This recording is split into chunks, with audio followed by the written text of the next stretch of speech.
Welcome to Fairport Flash, the monthly economic update powered by the Fairport investment team. Our team gathers the most recent news, data, and research and distills it into the information most important to you. Let's get started. Hello, my name is John Silvas, Chief Investment Officer of Fairport Wealth. In this edition of the Fairport Flash, we are going to give you our current views on the market, the economy, and what we see as we head into the new year. So let's get started. But before we jump into our thoughts on 2020, I thought we'd give a quick recap of 2019 and how the overall markets ended the year. 2019 was a banner year for the equity markets. The S&P 500 index in 2019 was up a total of 31.5%.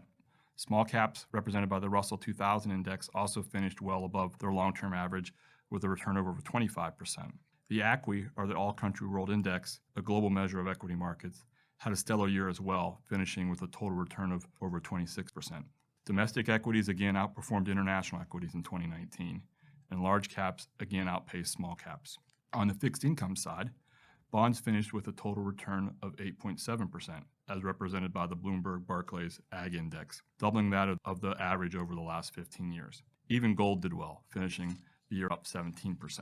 We want to discuss some of our top themes for 2020. While these are some of our best thoughts, they are not predictions. First, we think the economy will continue to expand with GDP growth above consensus.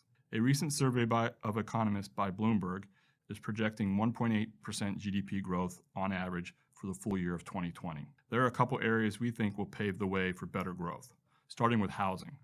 The housing market is expanding and should add fuel to the economy in 2020. The most recent reading from the Census Bureau had housing starts at over 1.6 million on an annualized basis, based on the month of December. There is likely some noise in the most recent data, but the trend in housing starts is strong and likely to improve heading into the year. It's the best reading since before the financial crisis, going all the way back to 2006. Consumer confidence is another sign that the overall health of the economy is improving. The January reading of the Bloomberg Consumer Comfort Index was the highest since 2000. On the flip side, recessions are typically associated with a sharp drop in consumer confidence, something we don't see as likely in 2020. Finally, as it relates to the economy, consumer net worth rose 10% year over year in the fourth quarter of 2019. Consumer net worth consists primarily of a person's home and retirement savings, both of which likely increased last year. An increase in consumer net worth tends to lead economic growth. Evercore ISI went back and did a study looking at the last 6 times the S&P 500 was up over 29% in a year. That goes back to 1954. And each time the economy grew faster the following year by an additional 1.7%. We would expect the economy to grow above consensus GDP growth of 1.8% in 2020. Our next theme is the equity markets, represented by the S&P, will register positive returns building off their gains of last year. According to Strategas Research, since 1950, when the S&P has a return of over 20%, the following year tends to be positive. Of the 18 occurrences since 1950, 15 of the 18, or 83% of the time, the following year posted positive gains with an average return of 11%. The 3 years when returns were negative were years the economy was in a recession. We view a recession as a low probability and not our base case for the year. With inflation well contained, equity market multiples are likely to remain above the long-term average of 16 times forward earnings. Without a rise in inflationary pressures, we would expect to see multiples remain around their current levels of 18 times future earnings. Unlike 2019, which was fueled by multiple expansion, we think most of the returns will come from earnings growth. After being flat for most of 2019, fourth quarter earnings are off to a good start and should end the year with a slight gain. Another theme in 2020 is we believe monetary policy will remain accommodative. After 3 rate cuts in 2019, the Fed is likely to remain on hold in 2020. Federal Reserve Chairman Powell has signaled that they are taking a cautious approach and will wait until inflation has taken hold before looking to raise interest rates again. Currently, the market does not anticipate a rate hike in the new year. One of the reasons for a hold on Fed policy is the yield curve, which is the difference between short-term interest rates and long-term rates. The yield curve is firmly back in positive territory, and an aggressive stance by the Fed is no longer warranted. One final thought as it relates to interest rates. We expect interest rates, as measured by the 10-year Treasury yield, will finish the year slightly higher, fueled by an improving economy. Our final thought or theme for 2020 is there will be an increase or return to volatility as we head into an election year. 2019 was a fairly mild year as it relates to volatility, with the biggest drawdown during the year being only 7%. From a historical standpoint, we are overdue for a correction. According to Ned Davis Research, the S&P 500 index experiences a 10% correction on average once a year, and that's going back to 1928.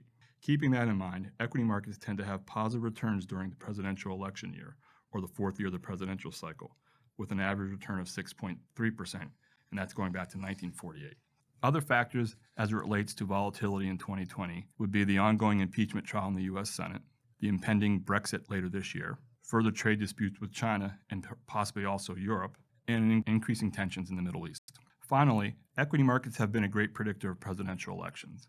Going back to 1928, the S&P has predicted the winner of the presidential election 87% of the time. That rate increases to 100% of the time starting in 1984. So if the S&P is positive 3 months prior to the election, the incumbent or incumbent party tends to win. So keep an eye on markets from Labor Day to Election Day. This brings us to the conclusion of this edition of the Fairport Flash. As always, our goal at Fairport Wealth is inspiring families. And as a member of the investment team, we strive to do this through a long-term diversified approach. If you would like to discuss any of today's general topics in more detail, please reach out to your Fairport advisor. Thank you for listening, and be sure to tune in next month. Fairport is a group of investment professionals registered with Hightower Securities, LLC, a member of FINRA and SIPC, and with Hightower Advisors, LLC, a registered investment advisor with the SEC. Securities are offered through Hightower Securities, LLC. Advisory services are offered through Hightower Advisors, LLC. This is not an offer to buy or sell securities. No investment process is free of risk, and there is no guarantee that the investment process or the investment opportunities referenced herein will be profitable. Past performance is not indicative of current or future performance and is not a guarantee. The investment opportunities referenced herein may not be suitable for all investors. All data and information referenced herein are from sources believed to be reliable. Any opinion, news, research, analysis, prices, or other information contained in the research is provided as a general market commentary. It does not constitute as investment advice. Fairport and Hightower shall not be in any way liable for claims that make no express or implied representations or warranties as to the accuracy or completeness of the data and other information, or for statements and errors contained in or omissions from the obtained data and information referenced herein. The data and information are provided as of the date referenced. Such data and information are subject to change without notice. This document was created for informational purposes only. The opinions expressed are solely those of Fairport and do not represent those of Hightower Advisors, LLC, or any of its affiliates.